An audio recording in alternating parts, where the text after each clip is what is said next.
Hello, Internet. This is Jack Grid PT, your knight in not so shining armor. And today we're going to be starting, or I guess doing in one video here, Super Mario 2 USA Edition. Originally released on the Nintendo Entertainment System back in. Hold on, there's what's going on upstairs.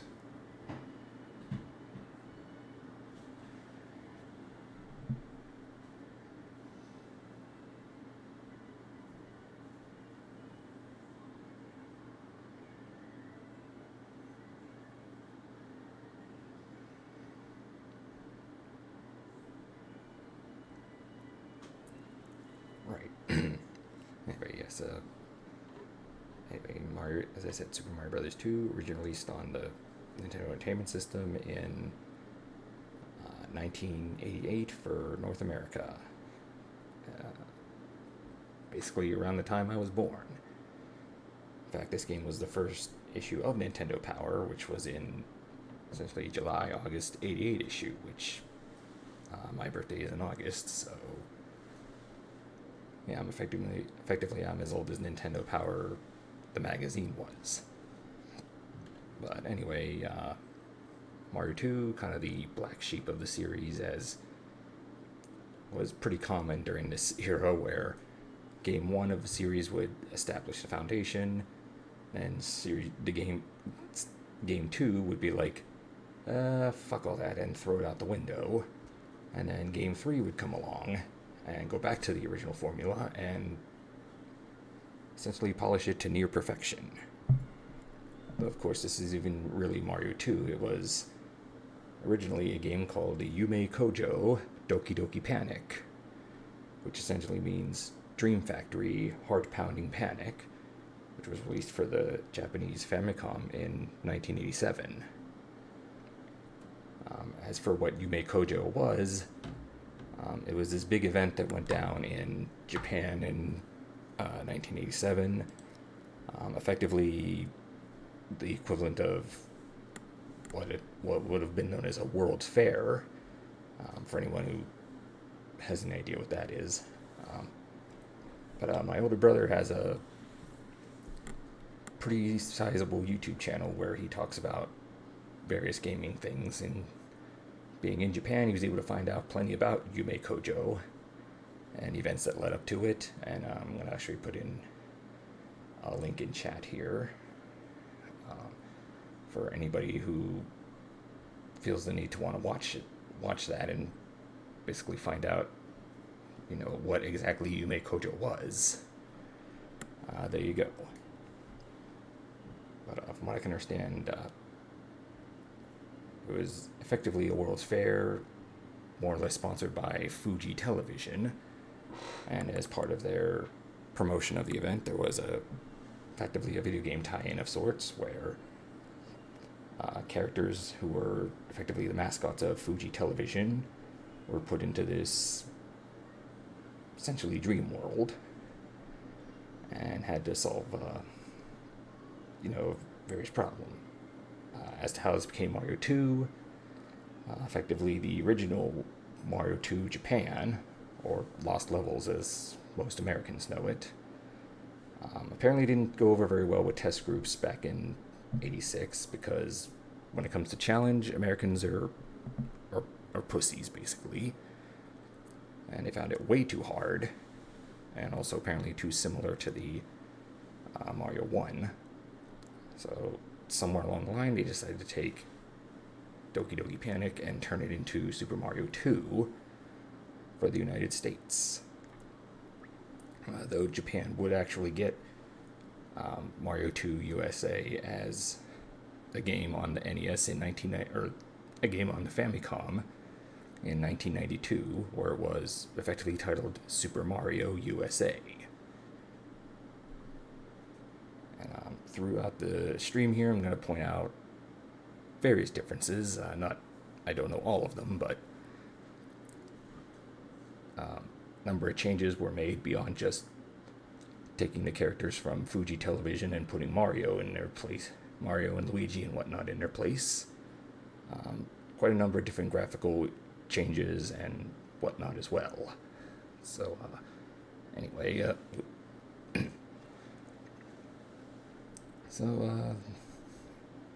also, funny enough, is how apparently this game is getting a lot of references in the Super Mario Galaxy movie that should be dropping tomorrow. As for how well that'll do, the first Mario movie, I think, made 1.3 billion worldwide. So this one I'm predicting, so the Mario Galaxy movie I'm predicting will do probably about 1.5 billion.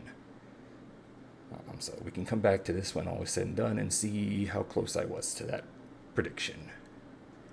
But anyway, let's go. Super Mario 2, copyright 1988, Nintendo.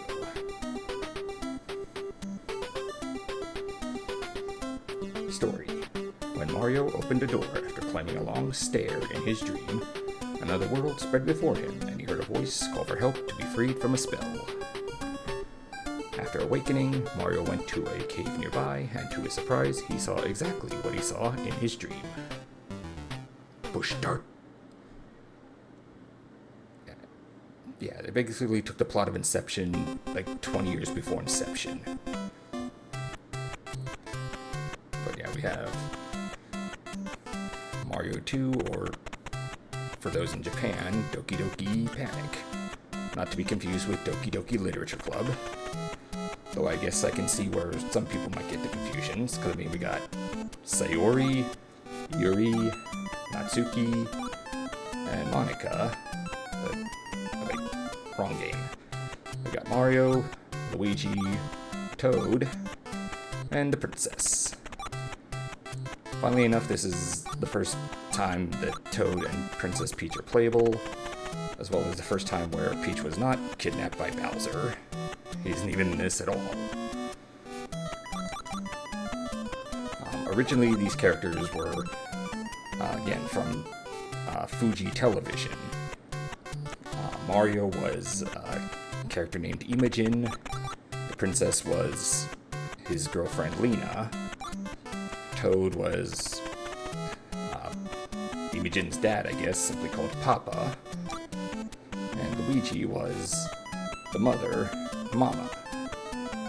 So, insert Mama Luigi joke here. This game also was the first one to show Luigi being taller and thinner than Mario was. And from what I can gather with that, it's because they had to change Luigi's sprite to match the sprite of the character that he was replacing. So they had to make Luigi taller, though as of Mario 3 and Mario World, he went back to just being a basic palette swap. So as for the characters, they'll have their different abilities. We'll go through them over time. Now we'll start with Mario.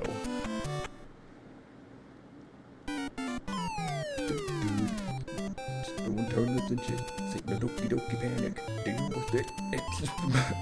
So I'm thinking of the Dwayne Brando rap of this game, which was like 15 years ago, basically, and very funny. But yeah, we have.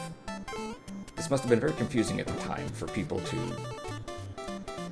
get a hold of this game, find not Goomba, who was a shy guy, and find it stomping on him does nothing, as well as that bird thingy called a tweeter, and having to pull vegetables out of the ground and throw them to damage enemies.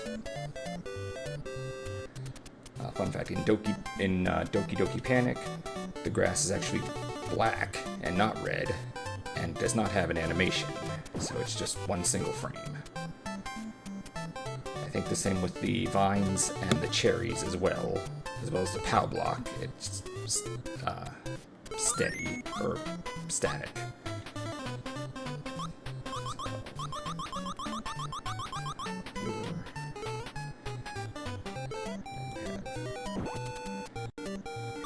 Magic potion.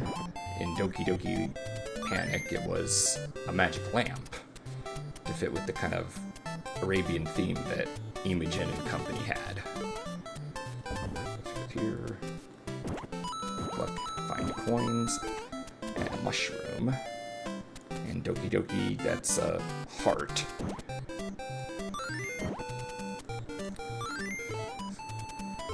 Also, the sound effects are a little jank compared to the Mario 2 USA version.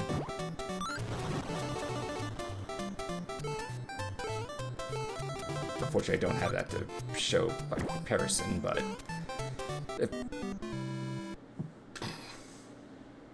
the first of many. But yeah, I don't really know how to describe the sound, but it's kind of more like staticky in Doki Doki.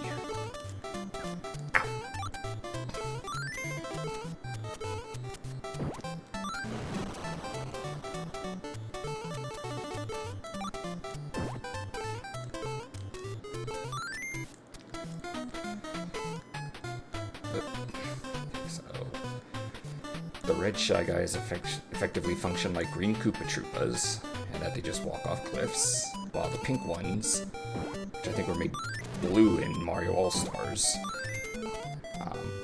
turn around like the red Koopa Troopas. Also, the flowing effect of this waterfall is much faster in Doki Doki, and having seen videos of it, it's very hard on the eyes, so that's probably a change that was for the better. The 1-up. And Doki Doki, that was just a image of the character's head.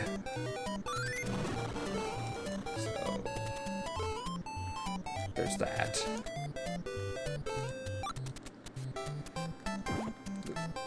Bomb. Have the Koopa shell that in Doki Doki was some kind of weird face that kind of looks like blackface almost. I don't get it.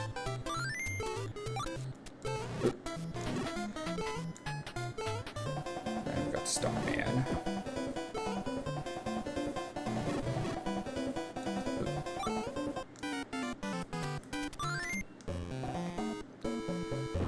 And we have Ninjas, who...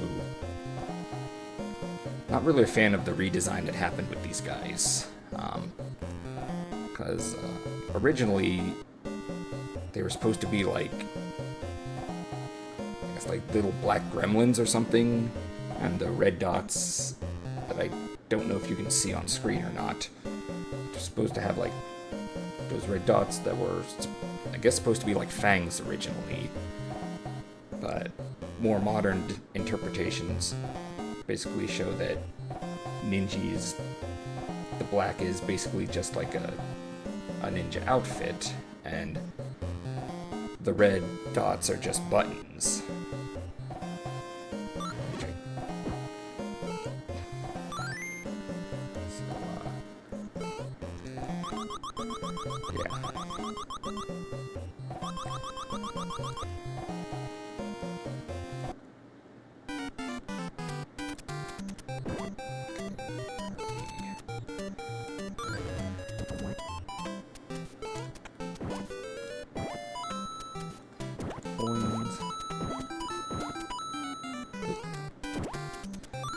Hoopster, or Hoopstar, I think it's called.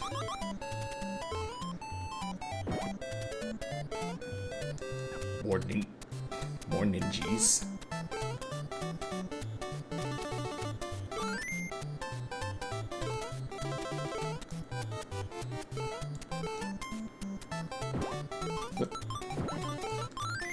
There's what we got was a stopwatch. So I'm sure you noticed when you pluck things out of the ground, there's small vegetables and big vegetables. Plucking 5 of the big vegetables will result in a stopwatch that temporarily stops enemies. We have a mini boss fight with Birdo. This is as far as you go, as Birdo would say in the GBA version.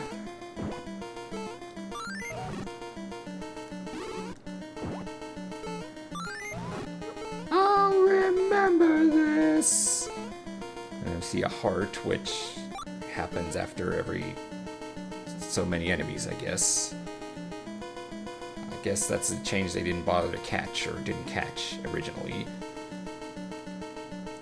Also, this bird face in the wall in Doki Doki was some kind of African tribal mask, so no comment there. Also, no comment on how Birdo apparently was. In the manual, he's described originally as a boy who thinks he's a girl. Then later on, they just kind of made Birdo a girl, and yeah, you know the rest. We have bonus chance from those coins we picked up. Unfortunately, the thing flashes so fast, I don't know what the pattern is, so I just kind of... So, I typically just mash buttons whenever it comes to this, and then whatever happens, happens. So, random bullshit go.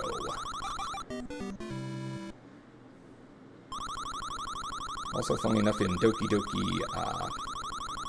the background here is just a solid green. So, good on NOA, I guess, or whoever, for spicing it up here.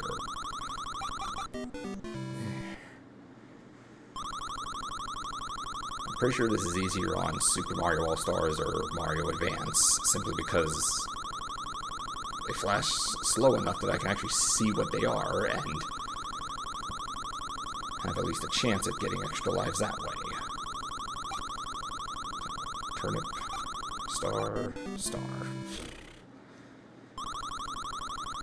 Star, cherry, sniff it. Oh, a cherry, which, if the cherry's in the first spot, it for some reason counts as a 1-up. Getting 2 cherries, I think, is a 2-up, and then 3 is either 3 or 5-up.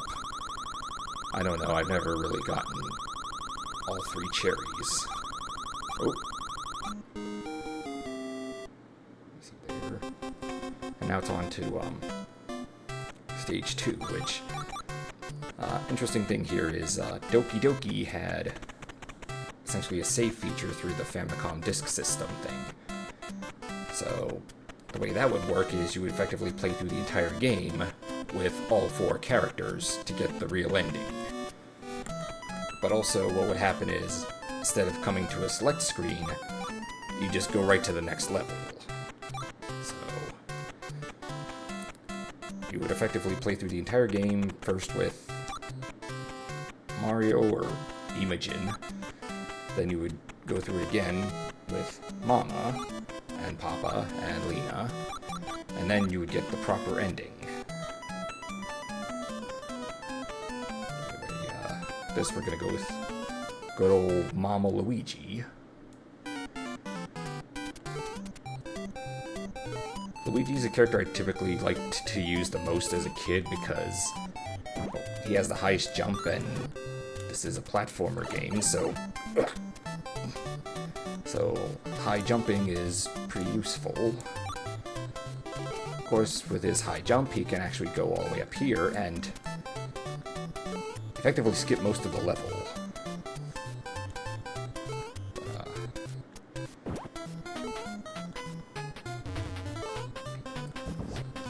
Here. Grab that for a big. Funnily enough, in Doki Doki, when the characters take damage and are down to 1 health, they don't shrink. That's a Mario 2 thing.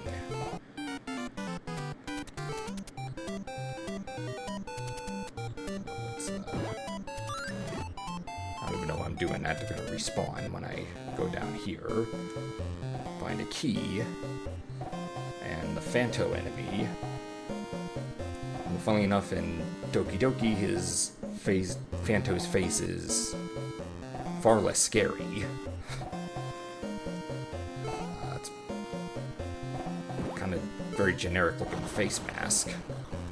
And there goes Phanto, because we took his key.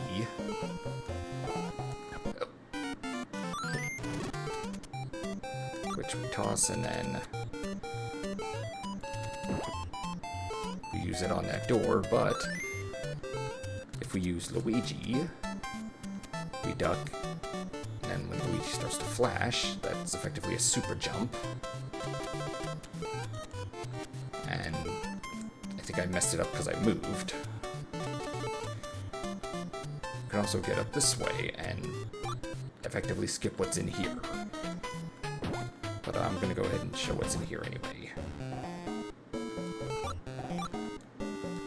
I always tended to pick Luigi because being a platformer, you think higher jump is good, but he has pretty floaty physics that kind of backfire at times. Kind of slips and slides around on ladders and vines and all that. Oh, come on. Yes. Bomb.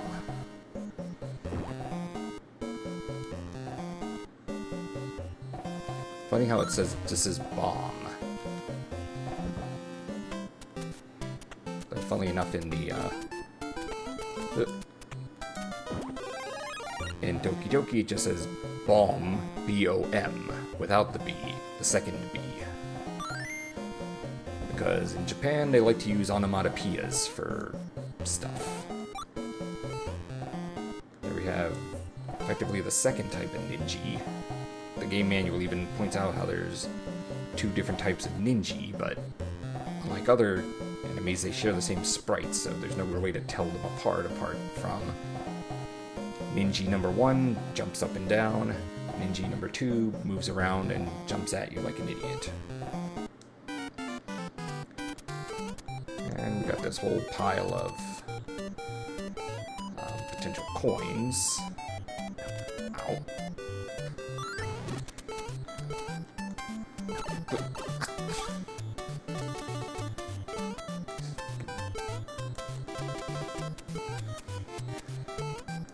I guess I can see why they're having Peach fight the ninjas in the Mario Galaxy movie. We'll put this here. Get a bunch of coins, though Luigi isn't really the fastest at pulling vegetables out of the ground and all that. Because every character has different running speeds, jumping heights, and the ability to pull vegetables out of the ground. Mario is effectively the all-rounder, which is kind of what he becomes in every other game that he's in. From Mario Kart to Smash Brothers, he's just the all-rounder. Luigi, I think, is a little slower and a little slower at pulling vegetables out of the ground, but he has the higher jump that's very fluttery. Toad runs the fastest and plucks veggies the fastest, but his jump sucks. And the princess, she, I think, runs the slowest, pulls vegetables the slowest, has just an okay jump, but she has that signature float ability that came from this game, because I guess Lena in Doki Doki originally had that, and they decided to just make it part of her character, as you would see in stuff like Smash Brothers and Mario 3D World.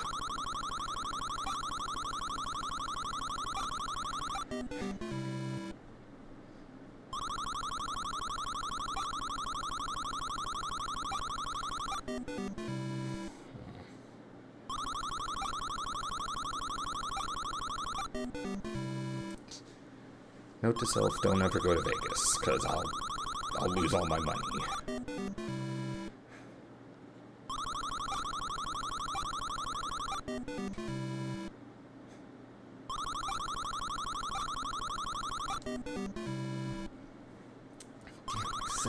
Seven or 8 tries at this, and I can't get shit.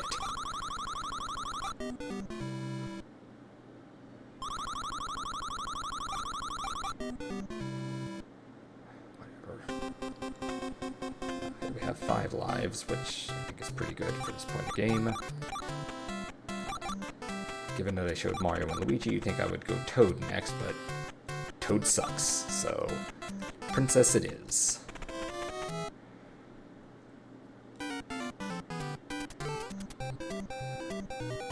And funny enough, she has brown hair, and unlike the typical blonde hair that she had both in artwork at the time and what would later become just her default.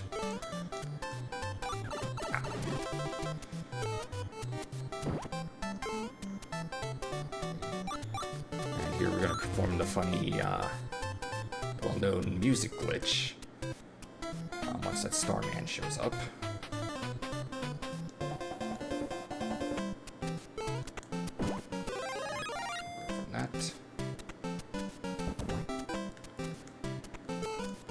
And now it plays the subspace theme, that dark area basically called subspace. And the music is actually a rendition of the traditional Super Mario theme. Fortunately, you don't really hear that normally because it cuts out after about 7 or 8 seconds, so we don't normally get it. Also, we can pause and just hear like the one sound.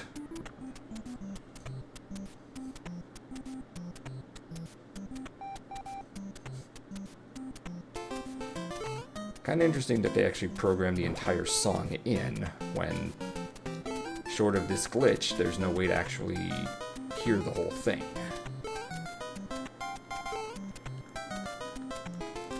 Yeah. Basically, you get a star, you throw it, or go in the door, and right as it's about to run out, you jump back from subspace to the real world, or whatever. And if you did it right, it'll shift to this music. This doesn't work in Mario All-Stars or Mario Advance, though it does actually work in Doki Doki. But the song is different in that version. It's not the Mario theme.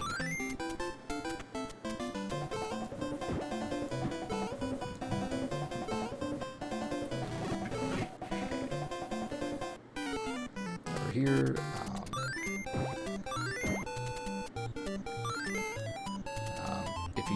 if you bring a potion over here and go into subspace and duck down there, that's a warp zone to World 4, but we're not going to do that. I think we're going to come through here. These mushroom blocks that in Doki Doki were weird African masks.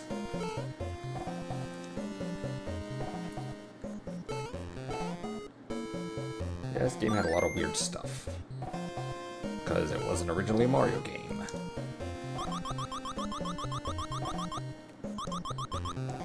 Thankfully, Mario fans seem to be more accepting of change compared to most fandoms. Sonic in particular, where basically change anything and the fandom goes nuts. Like, the fandoms, a lot of times they like to argue about whether it's Dr. Eggman or Dr. Robotnik. In Japan, he was always called Eggman. And Sega being based out of Japan, I would say they hold more influence relative to Sega America. But yeah, people and Sonic fans now typically argue over, or they don't like how Eggman is now portrayed as essentially a joke character rather than an intimidating villain as he was supposedly in the American version. But I mean, he was always, if you look at Adventure Sonic the Hedgehog, he was goofy there, but nobody seemed to have a problem with that. Then again, we did get the Pingus meme. You know, Birdo, just the crystal ball. We have... Damn it. I want to get this guy out of the way here, but...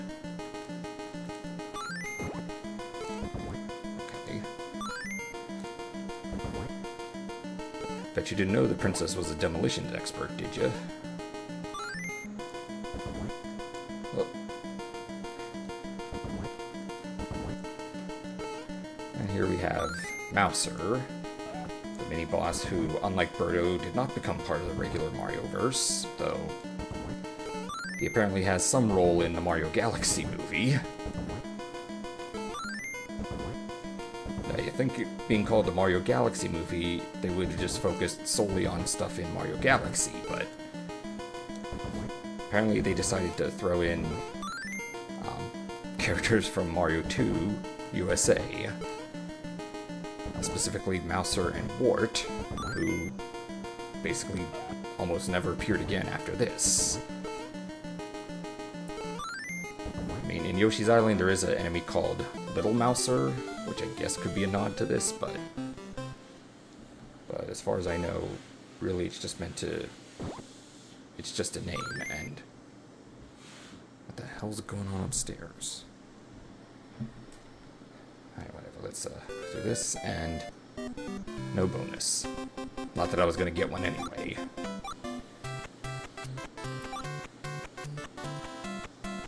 And just for the sake of showing them off, I'm gonna show Toad. Dumbass. And here we get the beginning of the tradition of World 2 equals desert, which will become a mainstay through most Mario games. We have Green Sniffet. Some of the color variants don't really make sense here. I think there's gray ones that walk around and occasionally shoot bullets. Then there's ones like this that stand in place and just shoot them, that I think are supposed to be pink. And then there's a green one here. And on the bonus game, he's red. Logic.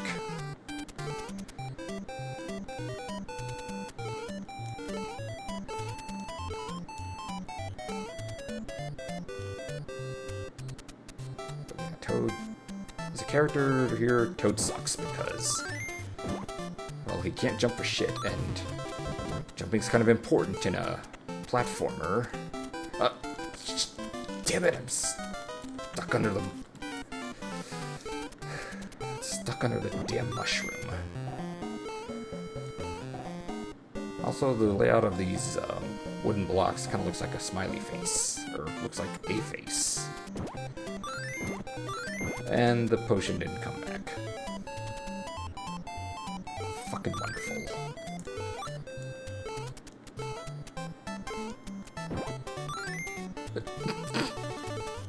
I like doing that here when you throw them into the sinky sand here. It's called a Panzer. Kind of, I guess, this game's version of a piranha plant, and that you can't really jump on them. Yeah, Toad sucks. I'm only using him for the sake of showing him off. See, he can't even jump over this fucking thing.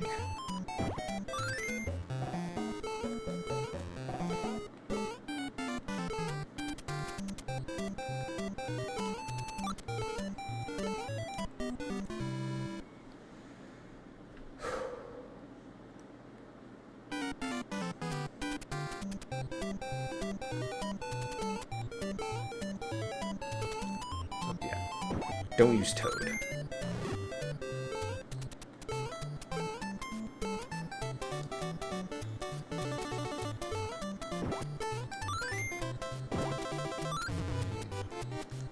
Potion, and let's not get stuck under the mushroom this time.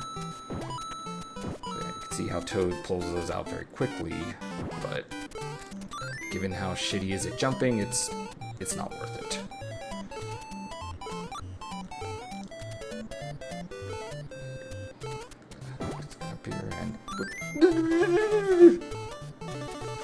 That's funny.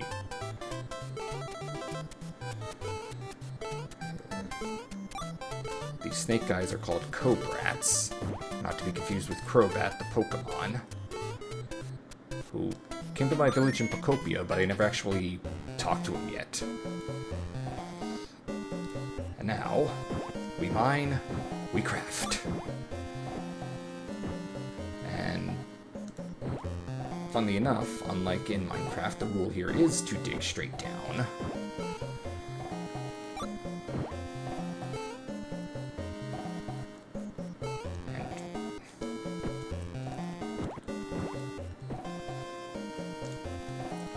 Toad being the fastest at digging could be useful in something like this, but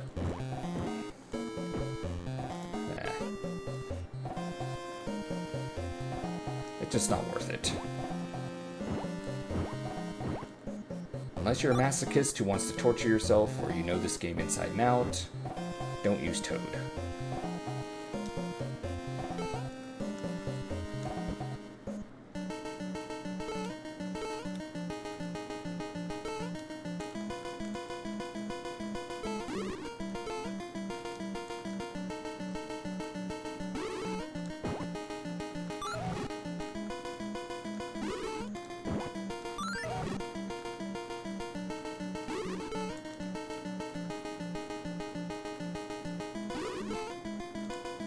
So I think Birdo has a part in Mario Galaxy movie also, so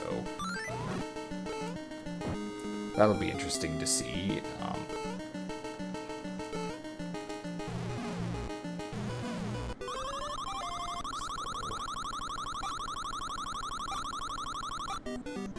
Fuck.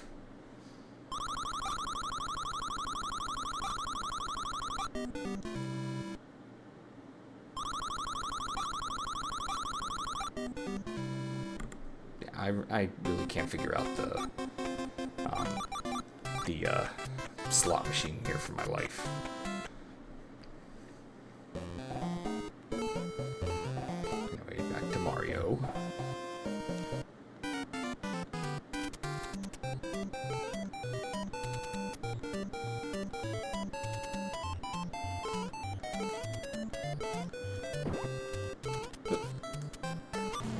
Flying guys are Bezos.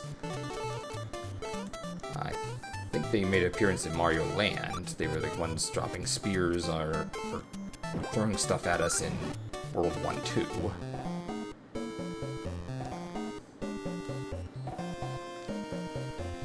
Most of the time these have a Koopa shell in them that throw and does that, but or I guess you can take it outside here and do stuff with it. Oh, great, we got pumpkins out in the desert. Oh, you gotta be fucking kidding me.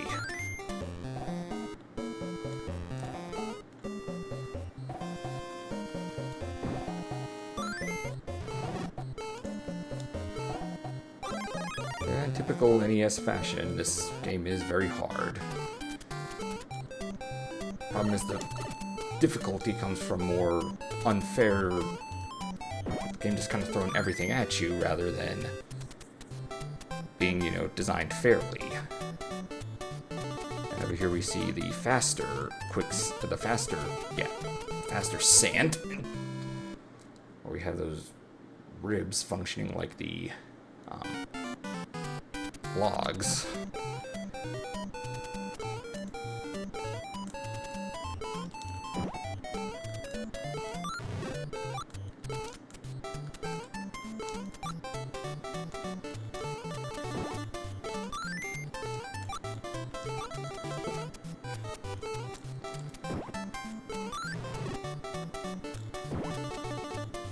Pumpkin potion.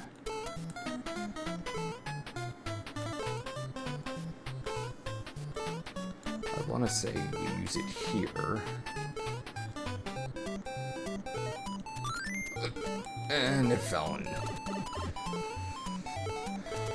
Fuck it, let's go.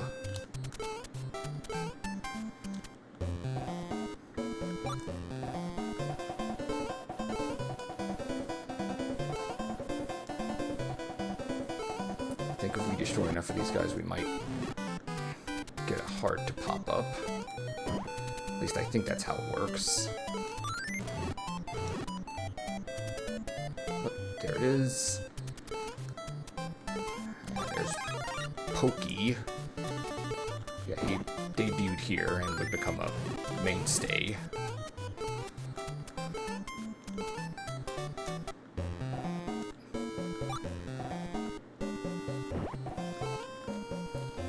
Anyway.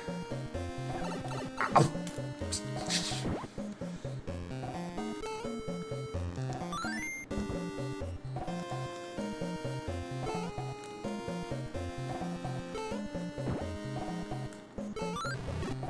Here because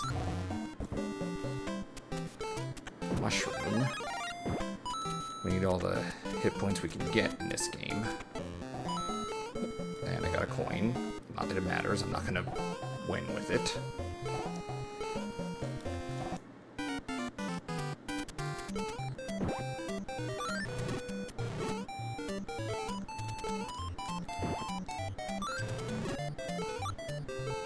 Clobbered all 4 Pokey parts.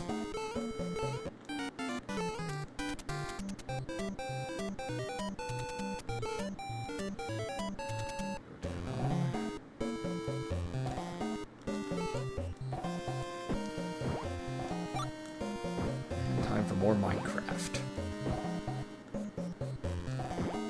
But Jack Black isn't in this game.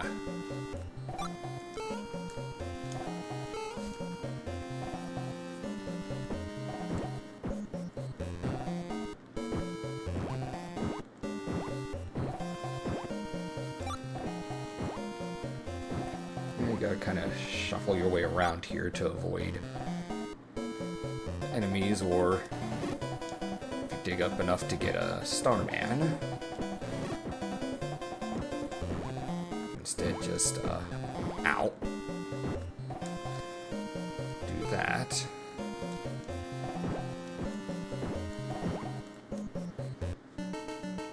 Funny enough, that spot over there with the other, where the door wasn't. Apparently, if you dig up all that dirt or all the sand, you can basically soft lock yourself, as you won't be able to get back up and go the other way.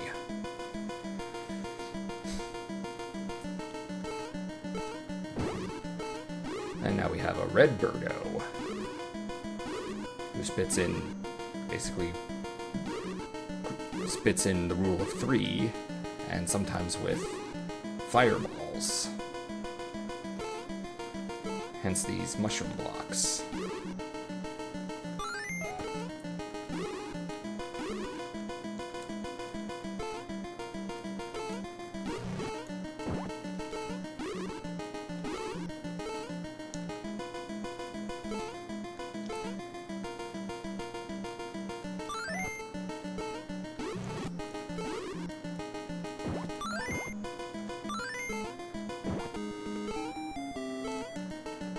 I didn't do the joke there, because in Mario Advance, the red birdo says, "I'm gonna finish you off!" And when she loses, she goes, "How could you?"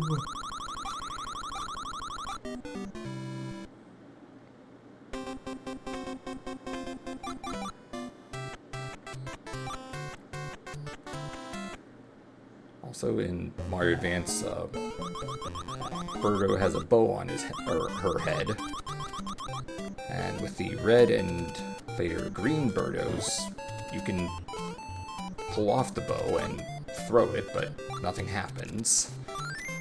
Though, funny enough, the pink Birdo, you can't actually do that.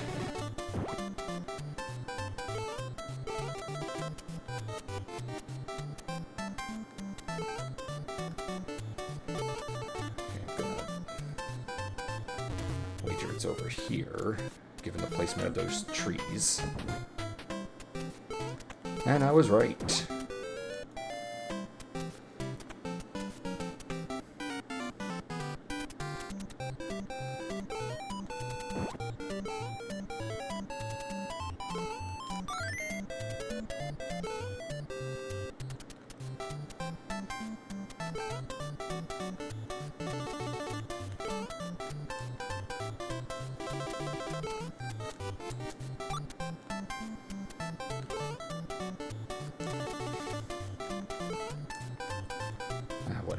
Bezos are the pattern's too erratic.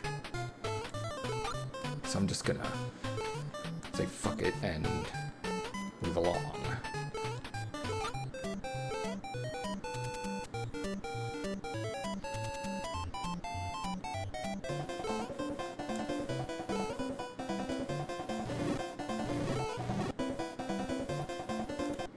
How's that for a girl boss?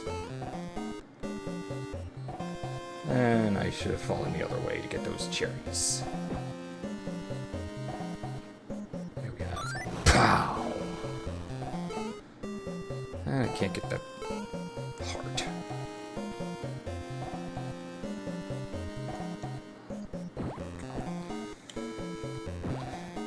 Now we must, again, we mine, we craft. Let's Minecraft. Maybe. I think Minecraft is old enough to qualify as retro now, but not to mention its kind of 16-bit aesthetic.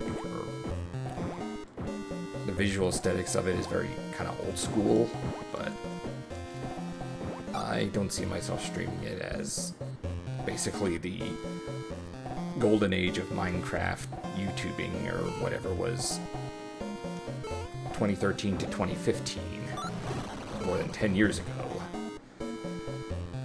And yeah, I know people still love it, and they have their favorite, Minecraft followers that they followed, but too many of them, unfortunately, fell to either, drug abuse, sexual assault charges, particularly against minors, ironic, or they just became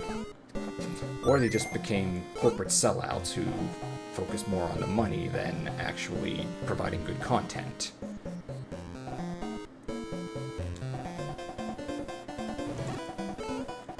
And then there's... Good, didn't despawn. And then there's Stampy Longhead, who kind of just fizzled out, but better than, falling into the pit that some of the Minecraft YouTubers fell into.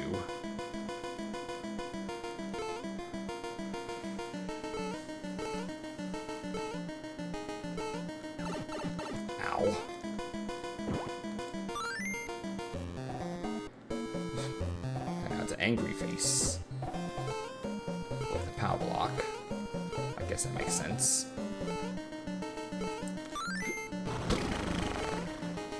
Made the crystal bounce.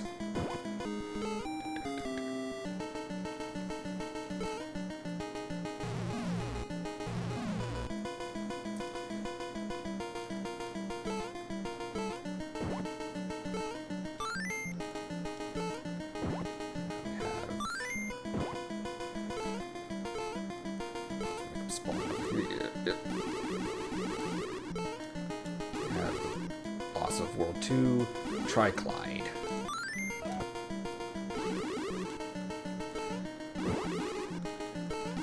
And he shoots fireballs like crazy. But I think with a wall of 4, he can't actually hit us unless we, fuck up royally. And he's gone.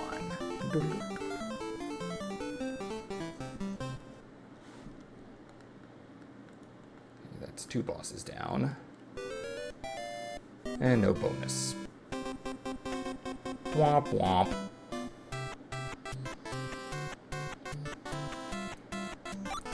I'm gonna stick with the princess again, just for the floatability. World 3-1.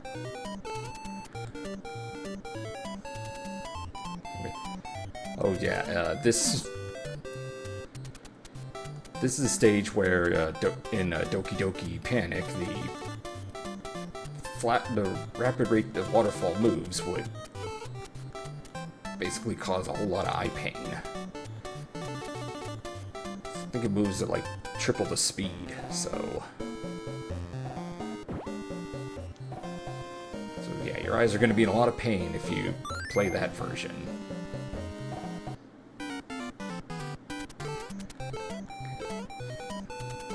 It just kind of takes us up here.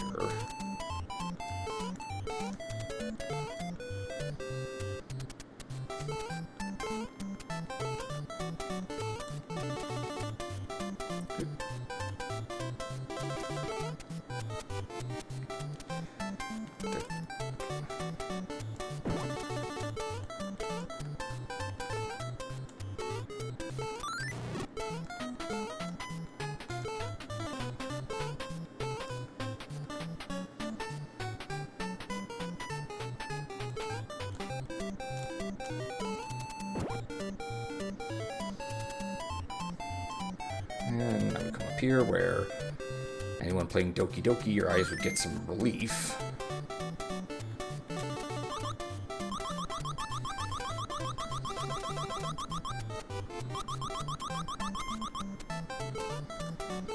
I have a gray Panzer that... There's a few different ones. There's, I think, the red one that spits them left and right. Then there's clearly the gray one here that just kind of spits them right over itself. And I think there's a pink variant as well that spits fire while moving.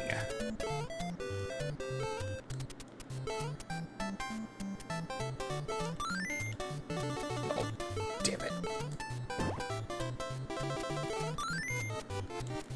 Really? Oh, fuck you too.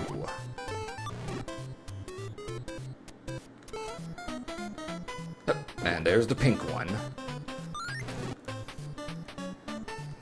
What, were the first two not challenging enough?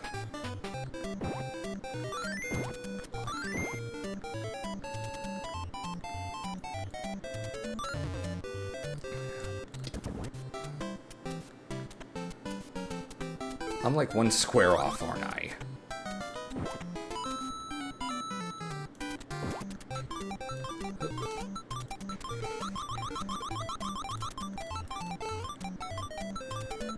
Parkour.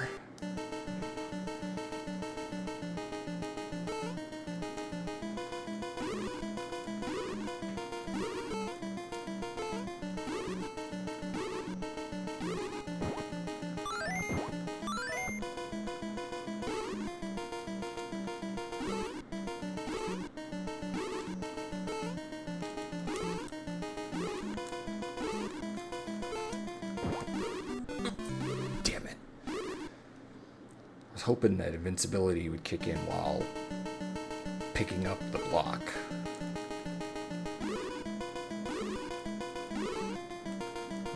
I'm gonna finish you off. Oh, fuck.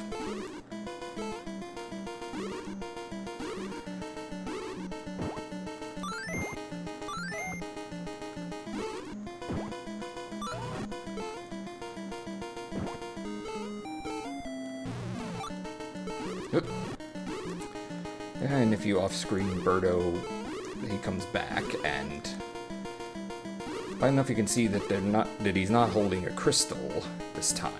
So yeah, defeating Birdo a second time yields no extra reward.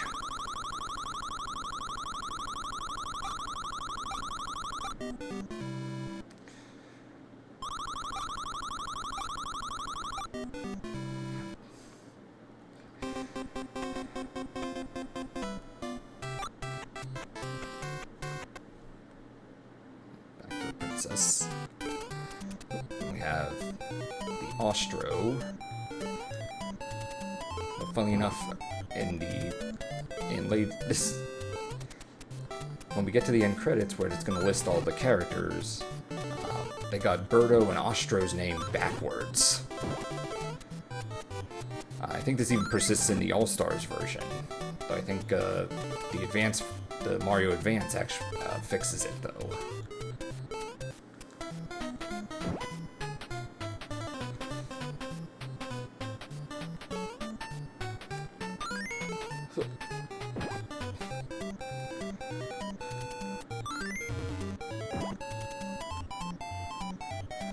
The mushroom's gonna be down in there, isn't it?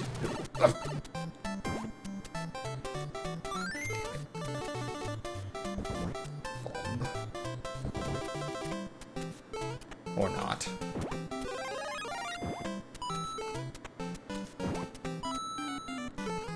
Even though it's just a black void, I kind of like the whole subspace thing. In All-Stars, it's just... In All-Stars and Advance, it's just the same background, or the same background as the regular world, just darker.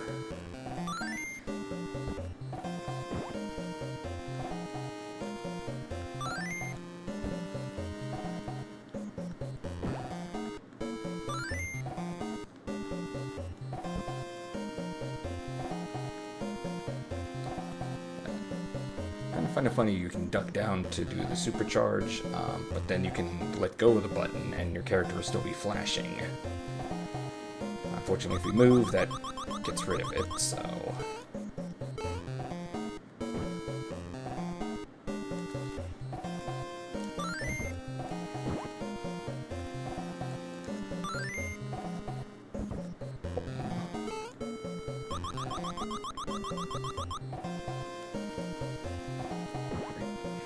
YOLO. Oh, shit.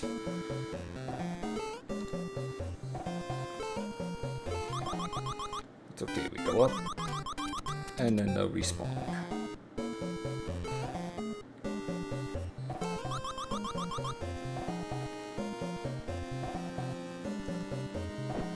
And this time let's be careful to not mess up.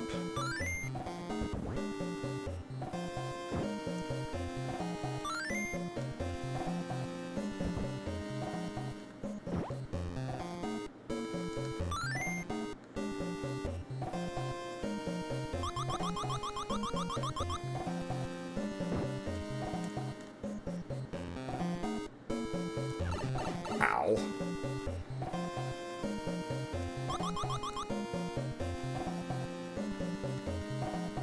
How the hell, like... I guess I just have to run. And fall in the pit.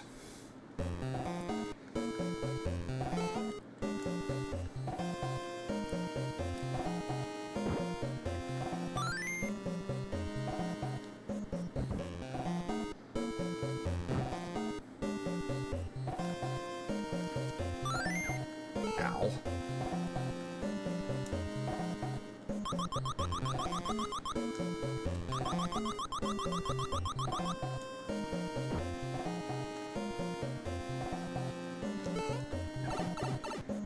And I took damage again, and... Oh, shit.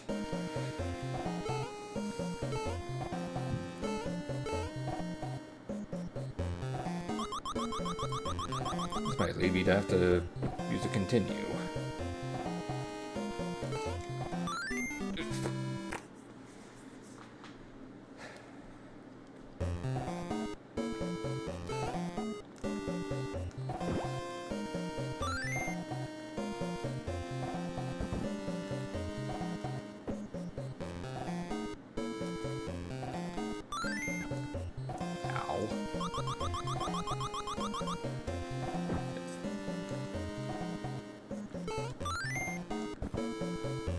The princess's many talents, bomb disposal is not one of them.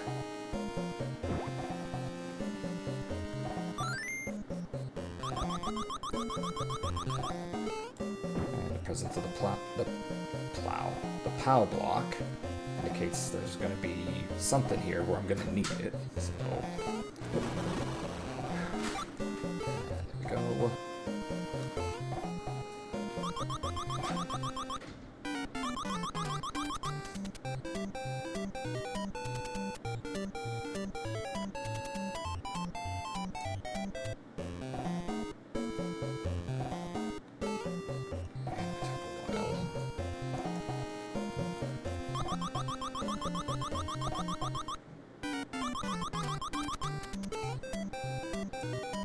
Maybe I should choose Mario for this one instead.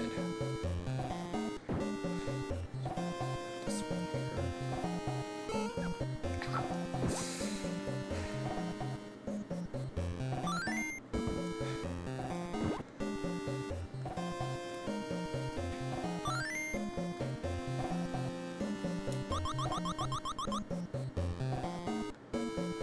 Those porcupines.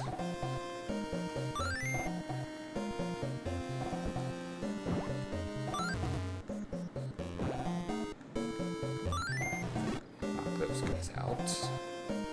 And now I just kind of have to hope that the path I opened is the one with the mushroom.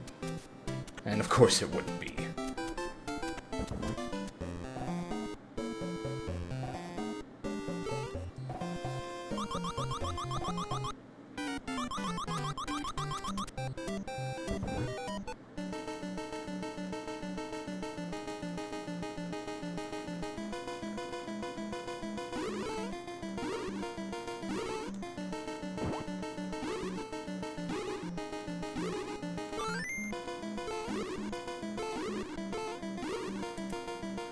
Can't jump up through these. Oh crap. Hit the wall, that means it's dead. That's how dodgeball works.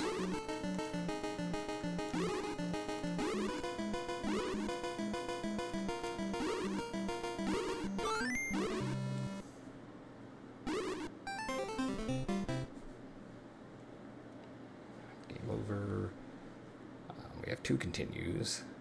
I think I'm gonna try that again, but oh right, it puts us back to here, but not a problem.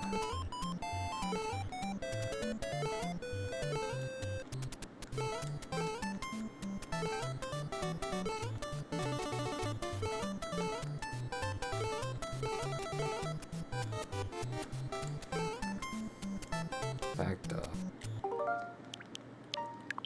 just for the sake of not ending up having to start all over again, which is what'll happen if I run out of continues, I'm just gonna make a save, or make a thing here.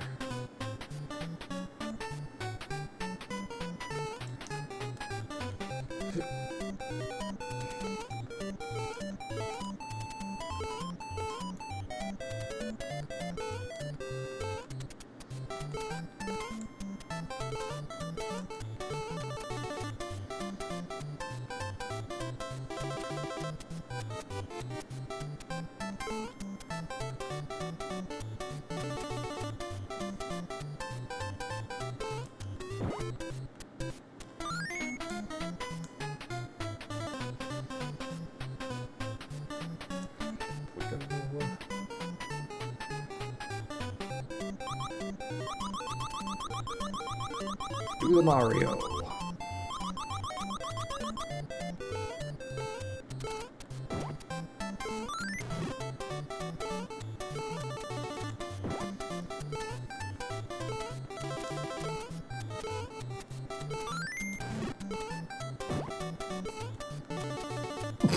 That's funny.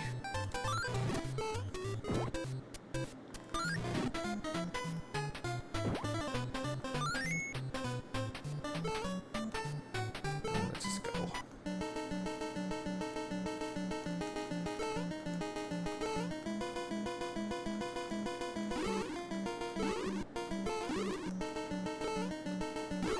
Ow.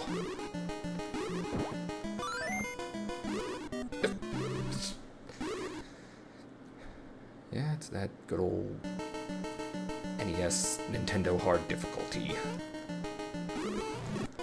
Oh, what the hell was that?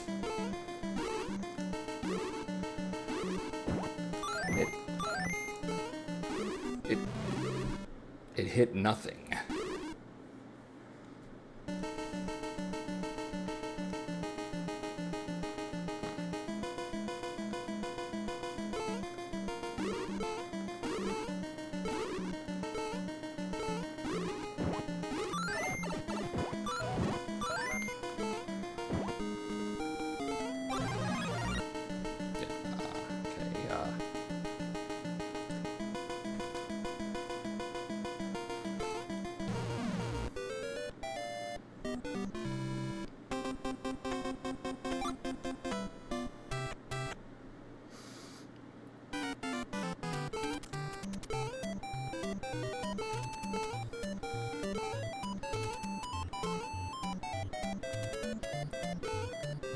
For some reason we can hang on walls and stuff like that.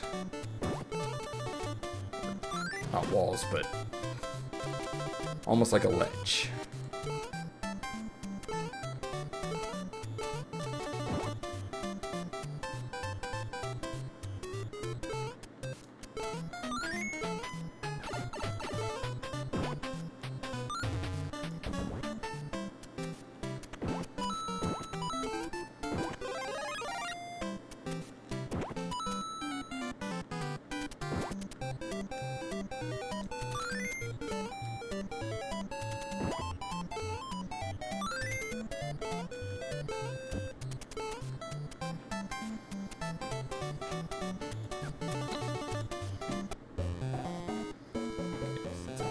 Faster, maybe this will work better.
We should be fine.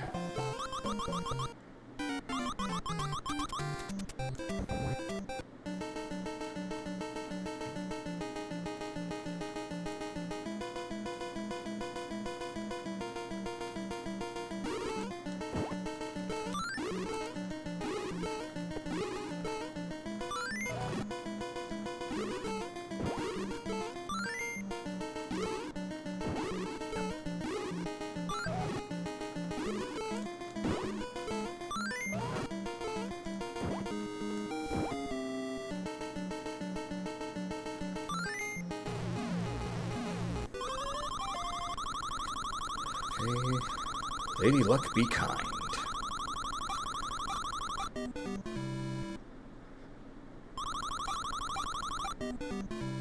And Lady Luck has it out for me. Go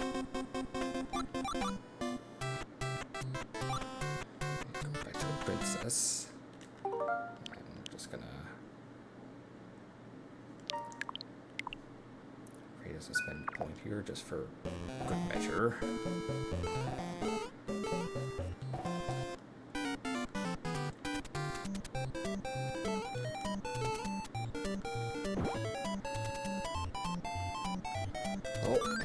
Introduced to the bomb,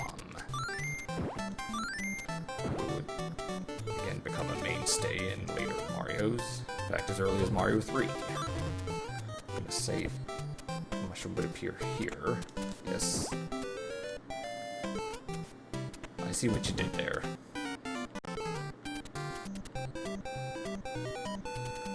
Dropped by the albatrosses, or albatos as the credits would call them.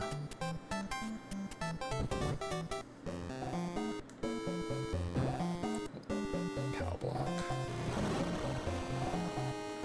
Oh, shit. Oh.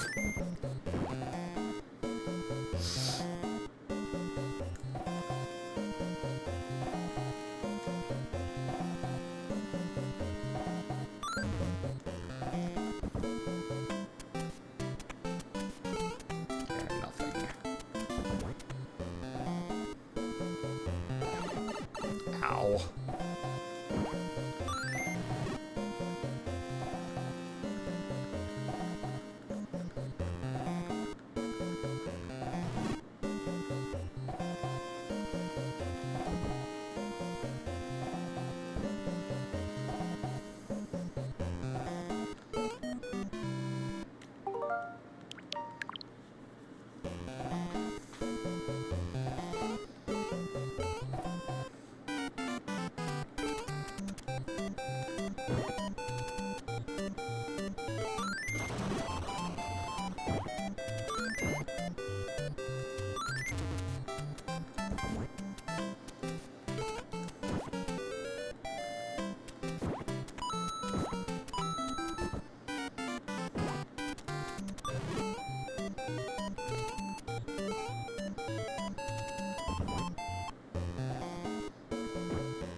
Where the hell did you come from?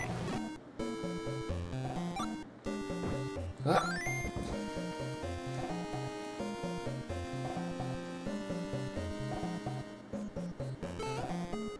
Yeah, the game's just straight up trolling you at that point when it throws those... when it throws those bombs that you pull out of the ground at you.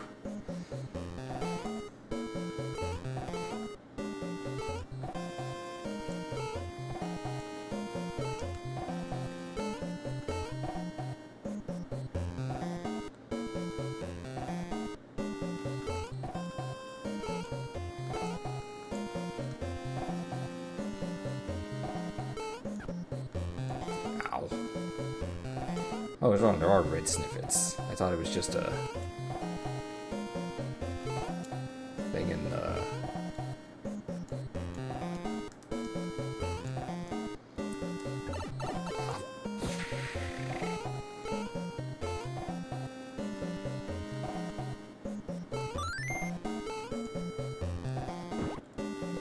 No, I want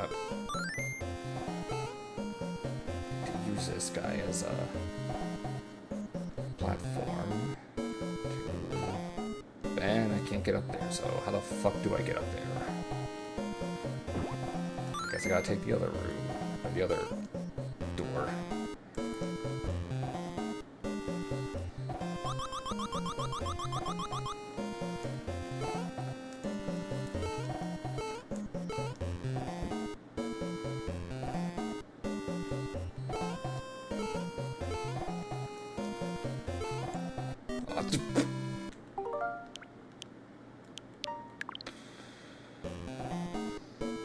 I do enjoy this game, but it God, can be frustrating at times.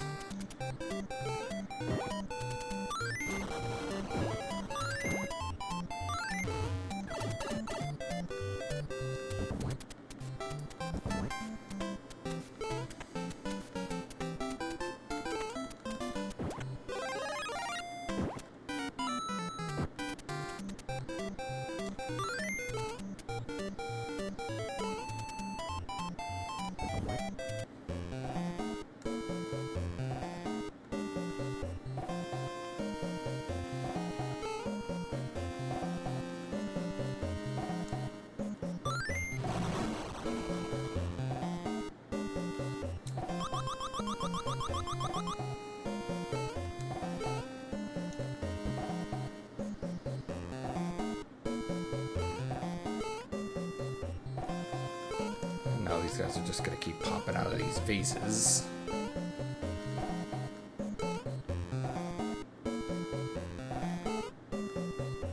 I would speculate that there may be like a technical limitation thing where only so many will pop out due to so many only being able to be rendered at once, but these games have no problem with, having things flicker on screen if... And the heart despawned. Shit.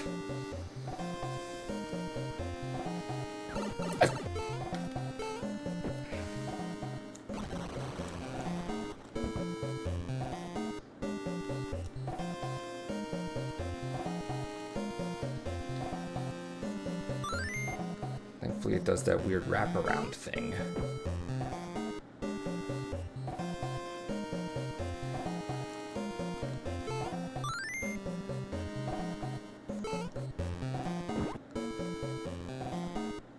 Just toss the key if it gets too close.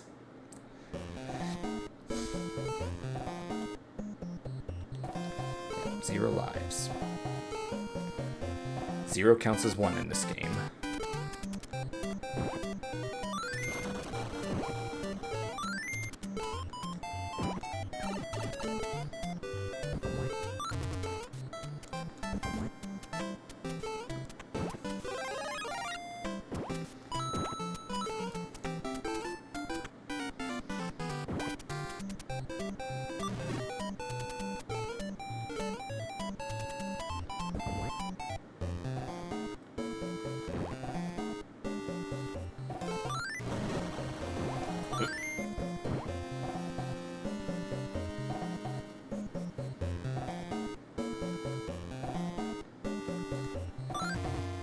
guess I'd say it's going to be where the POW block is over there, or not.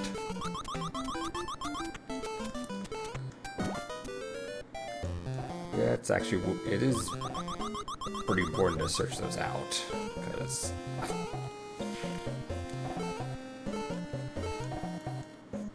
we need all the help we can get here.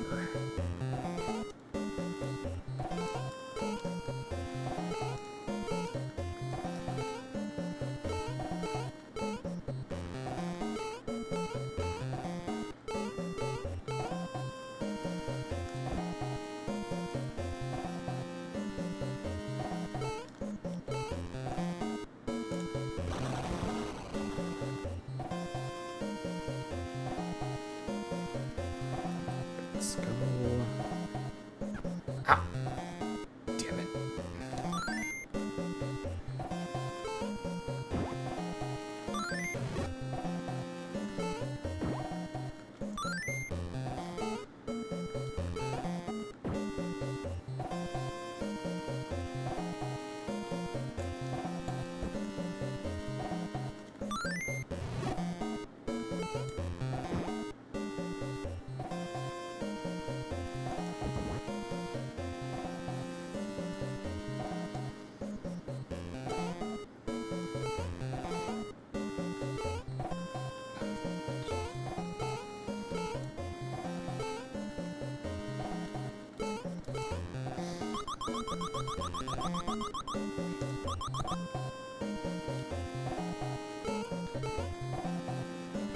Princess Peach, your float ability comes in handy.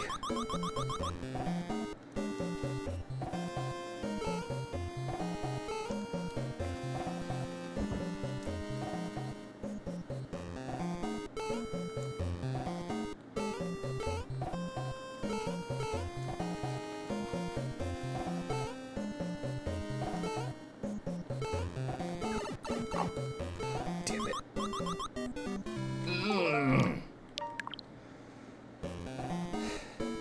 So hard.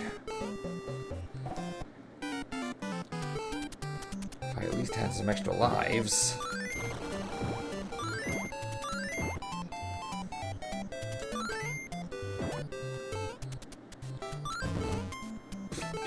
That was funny.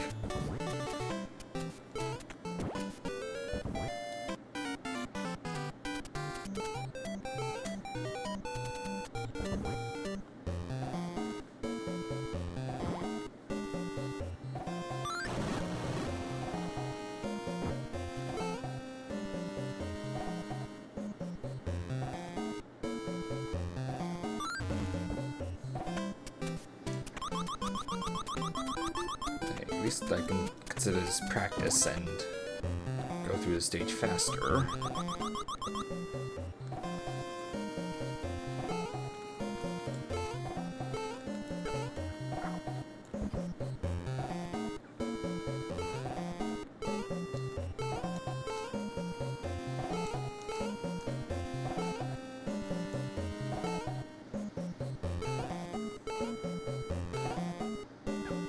Shit.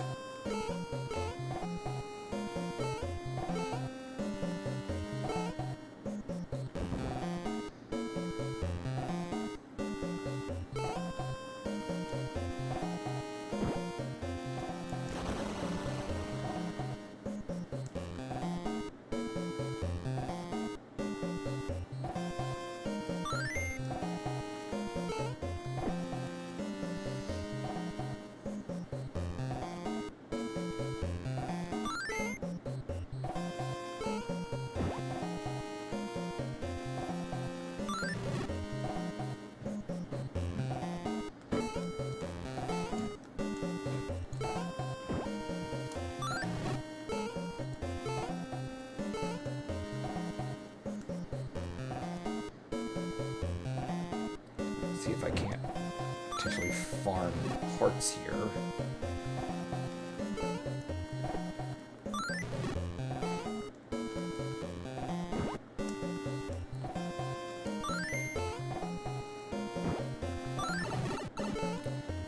Great.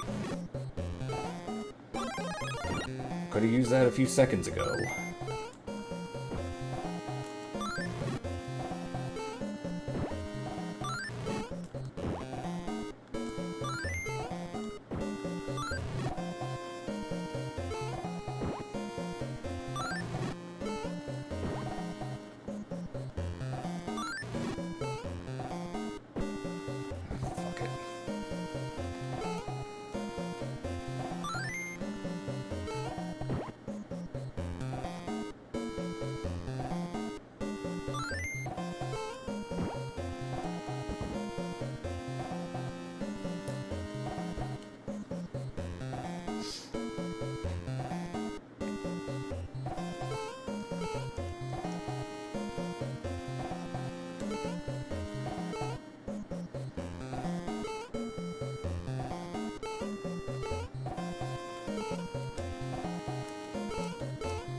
Damn it.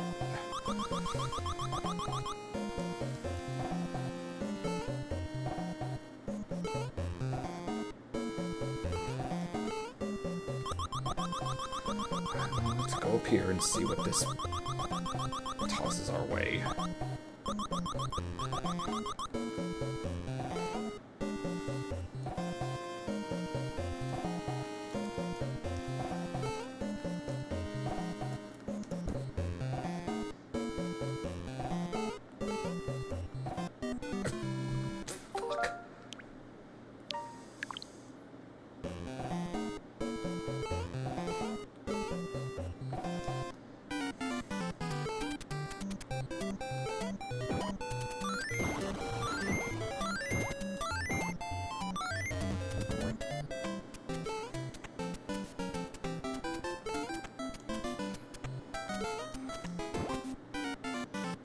Oh, fuck you.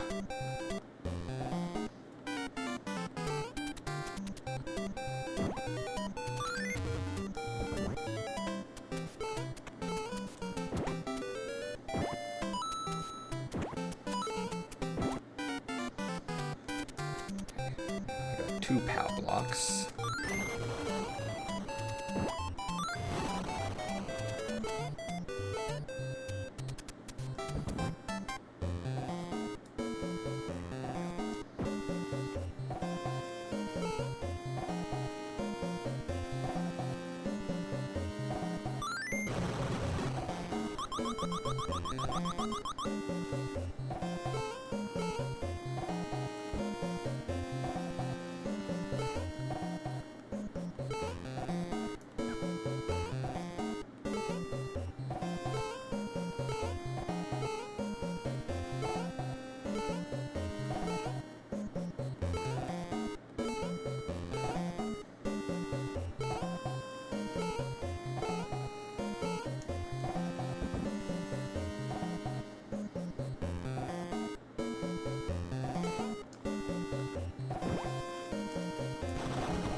Okay.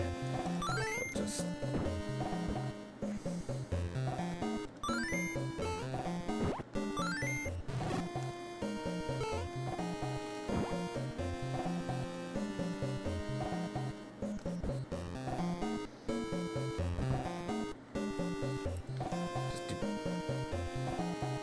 Huh.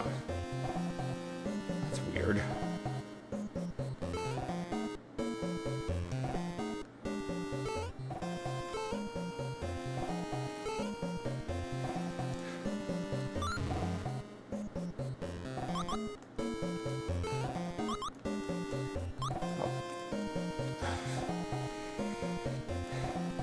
This game is trolling me now.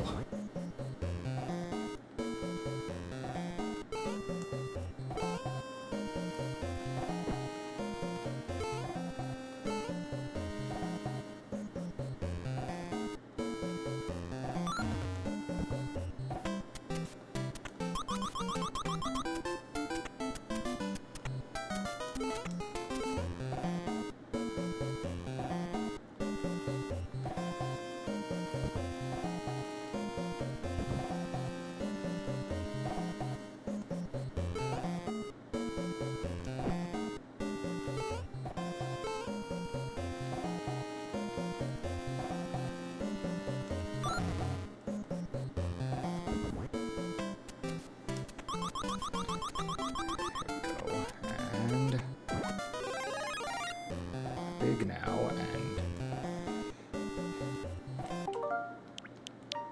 and I kind of hate doing this because it feels like cheating in a sense, but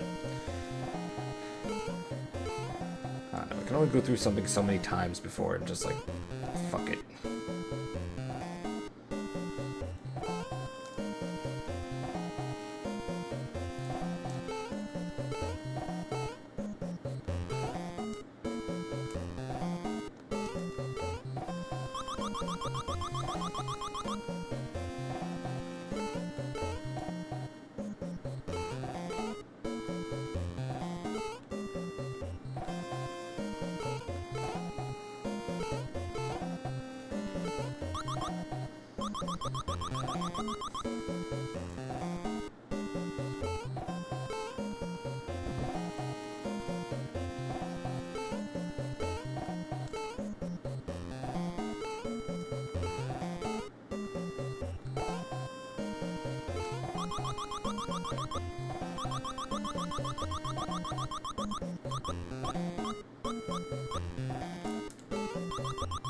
Ride them chains, Peach.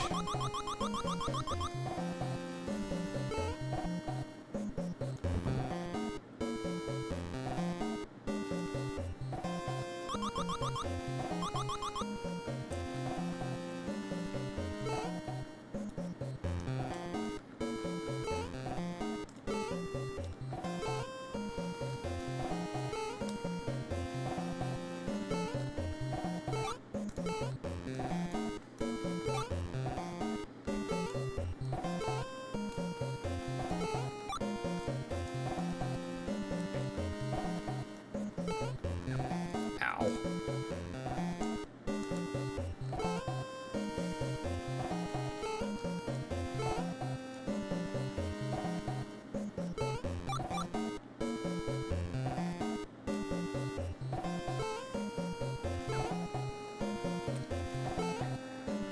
The game decides to troll me further by putting the Starman in such a weird place to grab.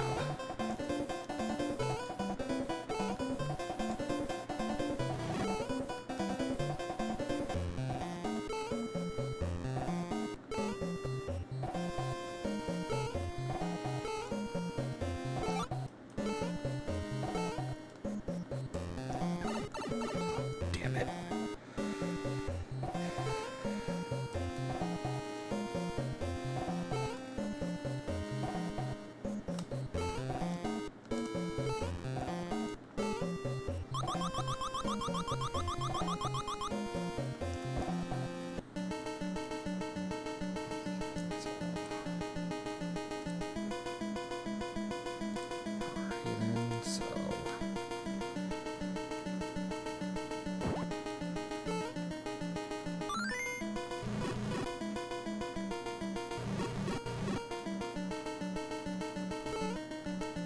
That was pretty cool.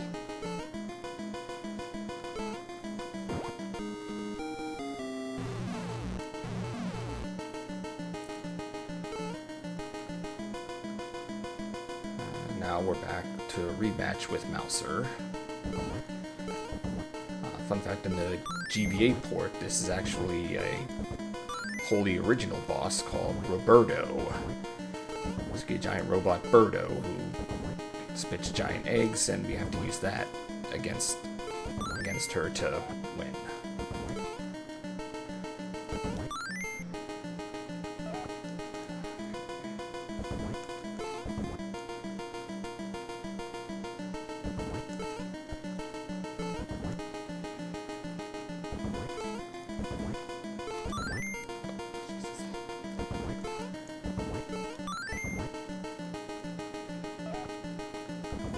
So this version of Mouser, I believe it takes 5 hits to go down instead of 3. You know, they ditched the old rule of 3 here.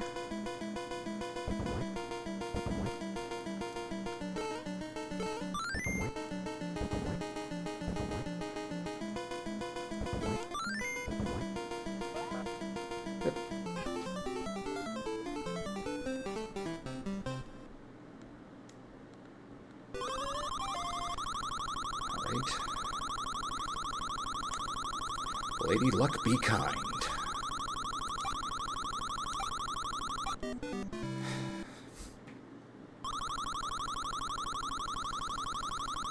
Right. Well, at least I'm getting one. That's better than nothing. And let's just make a point because I'm not going through that again.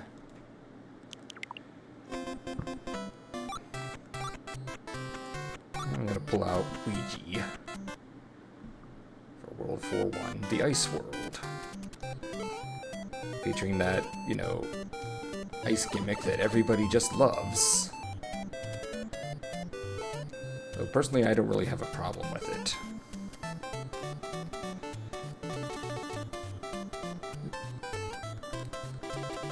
Those little guys are called flurries, and they're... You trick them to fall in that hole, but then their spawn point effectively causes them to come back.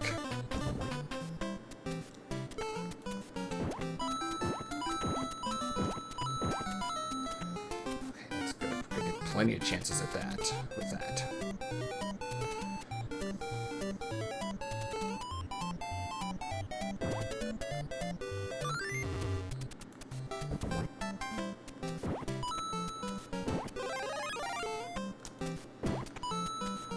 I can't get that last one. Now we have carrots, I guess. In most of the worlds, they're basically turnips. World 2, they're pumpkins. And I guess here they're carrots. I don't know, do carrots grow in cold climates? Whatever. Anyway. Rocket! Doing the rocket effect way before Sonic Colors did.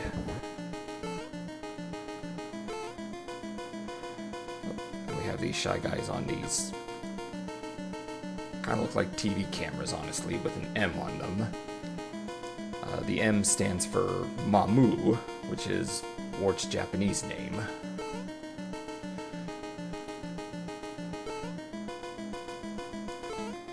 But thankfully Luigi can jump over most of the shit. Ow! It's okay, because it...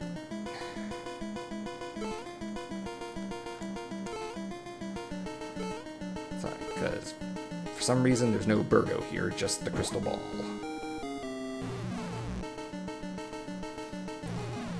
Right?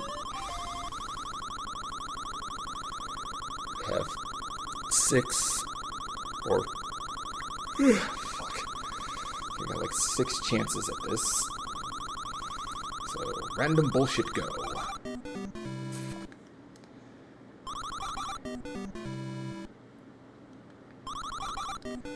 This is typically how I do this, because the thing's going too fast for me to keep track of. Oh. I'll take that.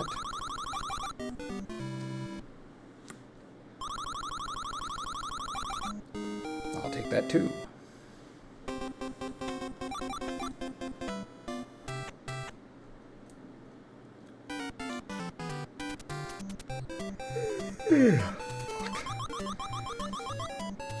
I guess that stage did take a lot out of me, the World 3-3.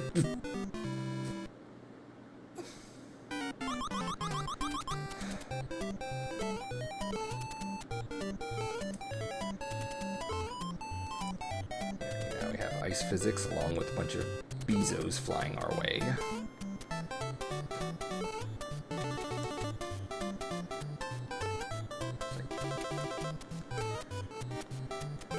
And then these flurries come along.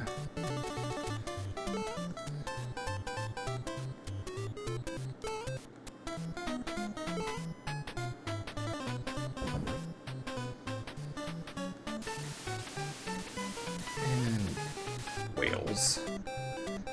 This one apparently, I guess, sits still for so long it's got grass growing on its back. With the mushroom right on the tail, of course, where you're most likely to fall off into the water.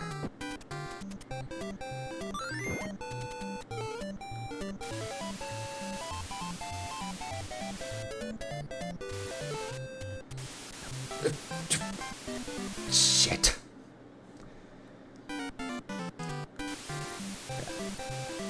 You can stand, yeah, you can stand on top of the spout, but if you touch the actual spout itself, it hurts. I don't get it either.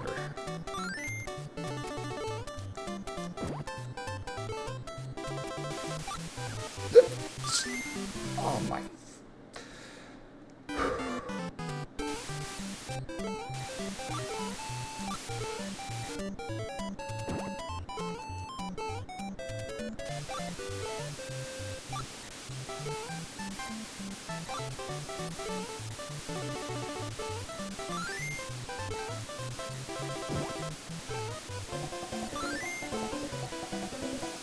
Yeah, let's see it hurt me now.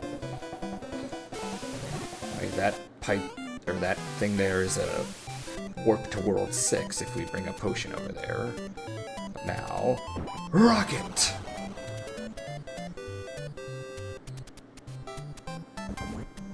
Kaboom. Look. The Shy Guy on this thing. Need to... I was gonna say we need to throw him off and ride that, but...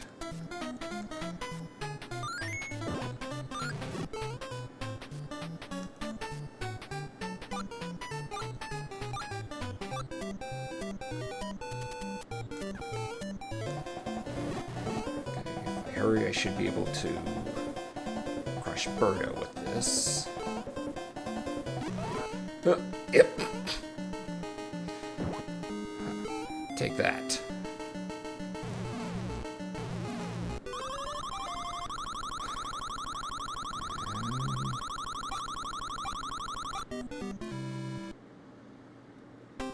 Don't ever take me to Vegas. I'll fuck up too much.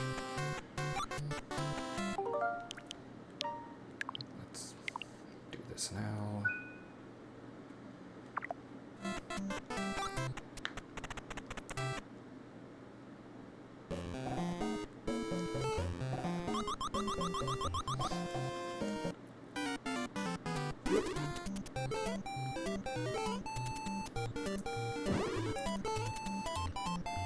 First, we go over here where we have some very phallic imagery.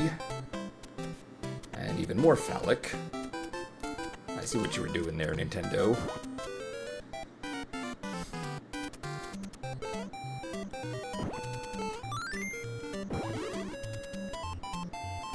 Okay, here's Birdo, but like before, we don't want to defeat Birdo. As you can see, she doesn't have a crystal, so no need to beat her. So we just ride the egg.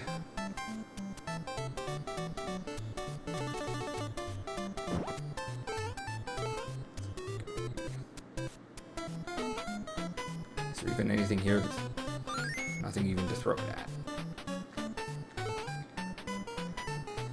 Given all these plants here, maybe one of them's a potion. And that was a fucking waste.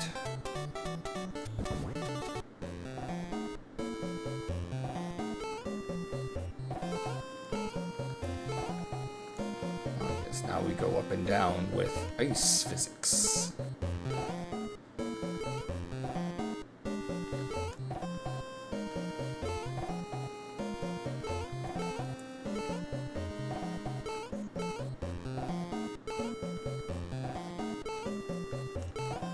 All the while dealing with little flurries falling down on us from where they spawn in, but we can't see them.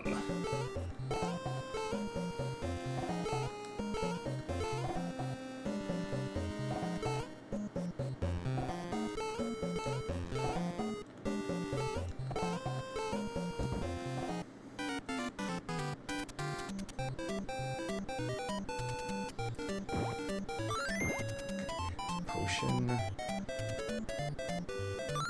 I'm gonna wager it's on here. Nope.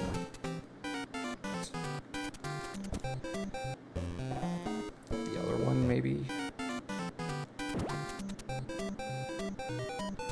I don't see Cloud Spring over there. not want to throw it.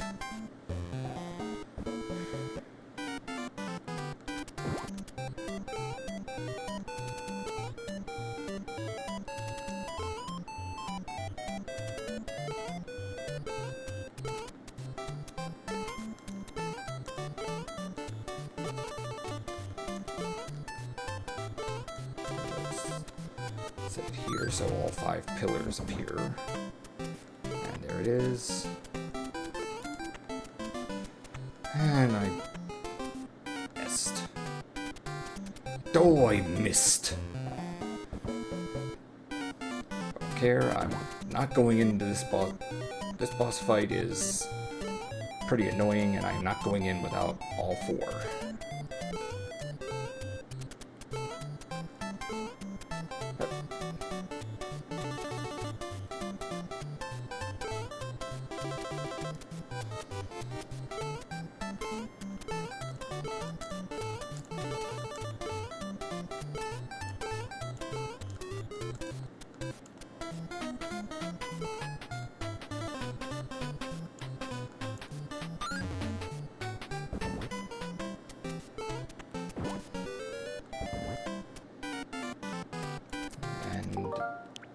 I'm gonna try something real quick.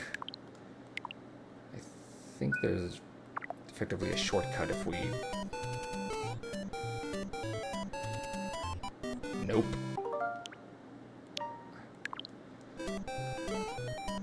Or is it the other way around?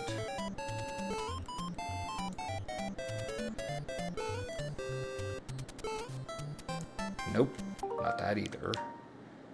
I guess I'm thinking of something else.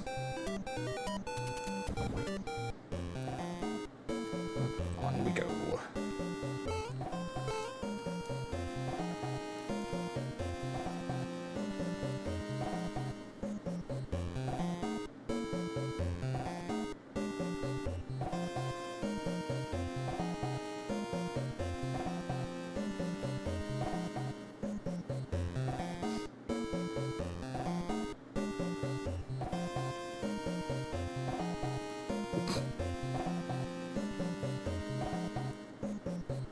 Yeah, don't mind me. The princess is just doing her thing.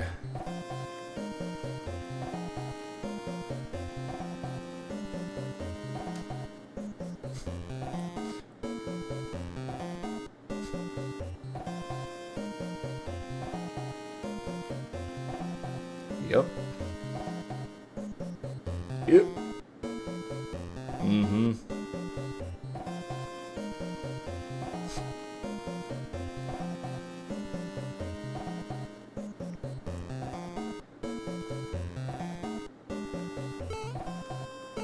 What a letdown. All that just to find a fucking locked door.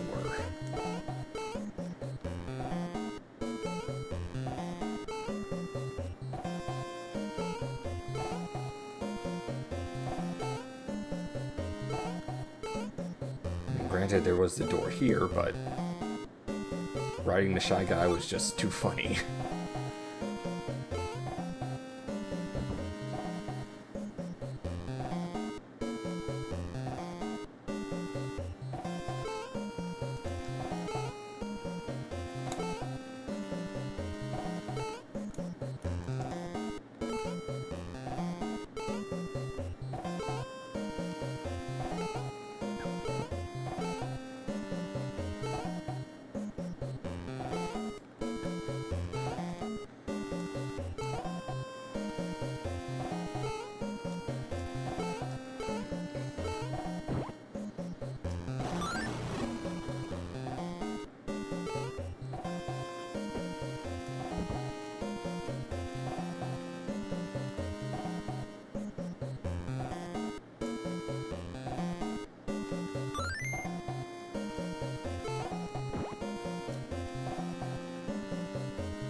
Nope.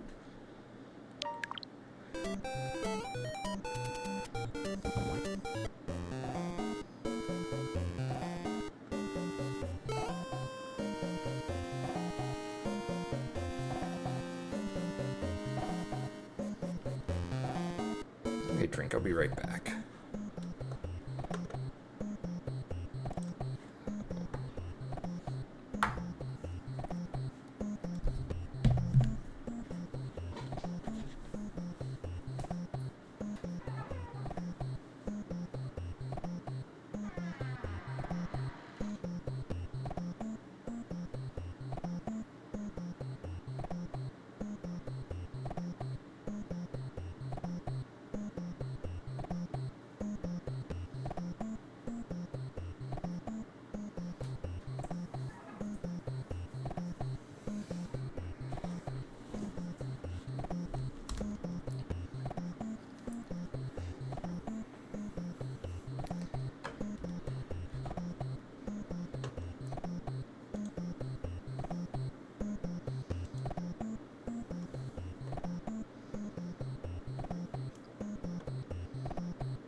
Alright, I'm back. I just really needed a drink after this. But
I think this is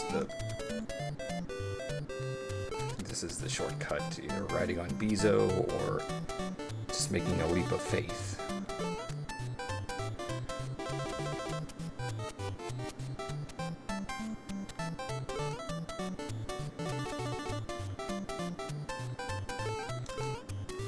Fortunately, landing on a moving target is not that easy. But since I did a save thing, let's... Fuck it, we ball. Nope. Other way. Oh, that was just the way we came. Well, there's your shortcut for you, everyone.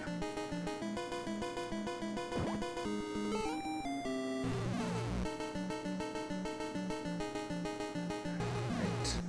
Now we come in here, we have Fry Guy. Giant fireball. Ow.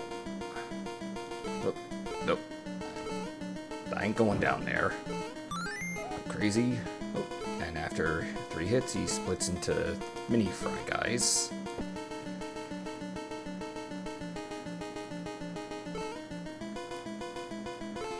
Well, I don't think they can actually jump all the way up here to get us now.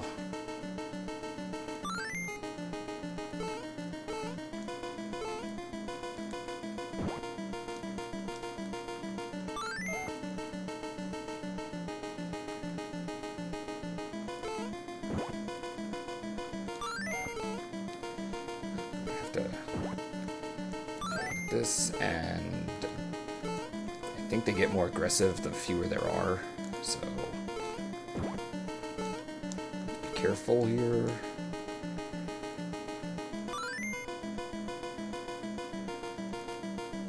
Yeah, I'm pretty sure he's more aggressive given that there's only one of him left.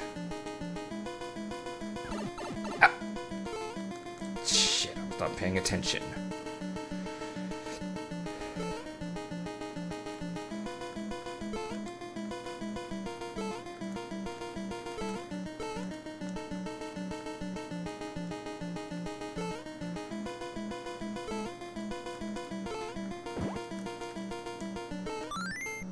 Oh, damn it.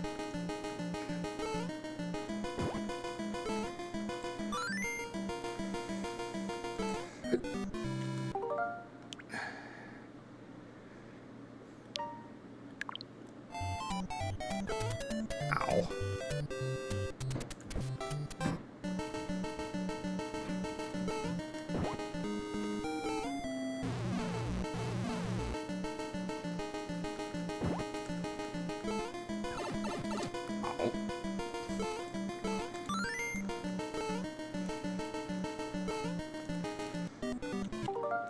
See, that's why you don't want to hang down there, because it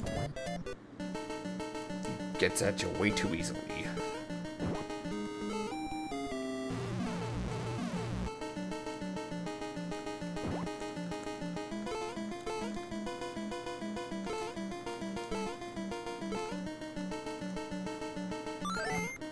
Ow.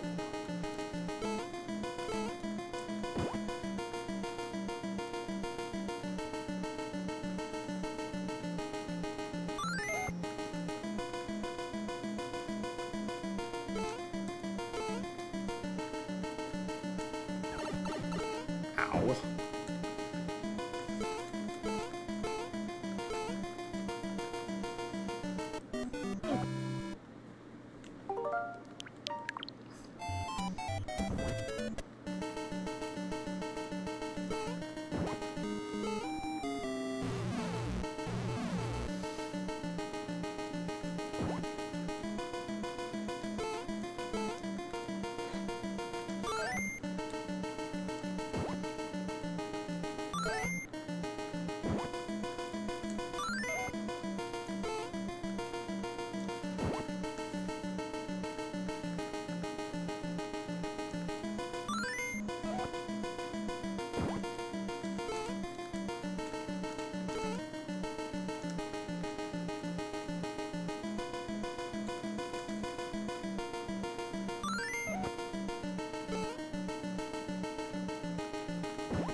And he's gone.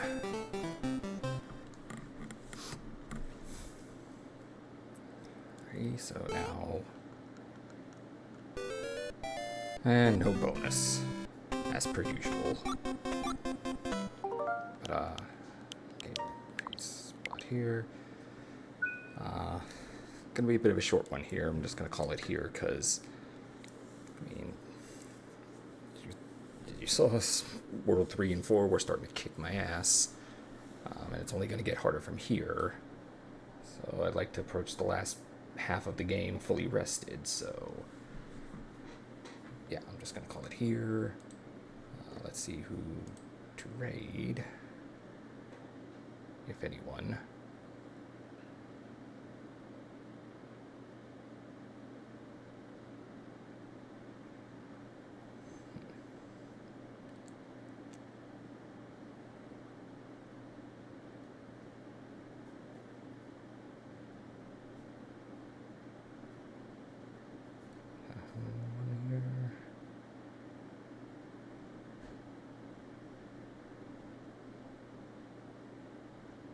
I like I'm putting so much thought into this when so few viewers, but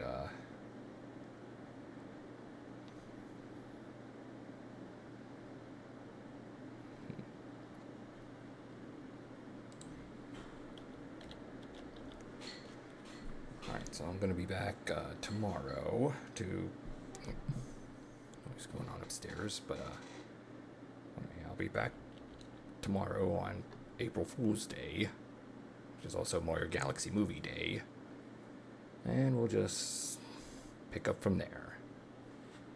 So, until next time, this is Jack Red VT. Ride the wind.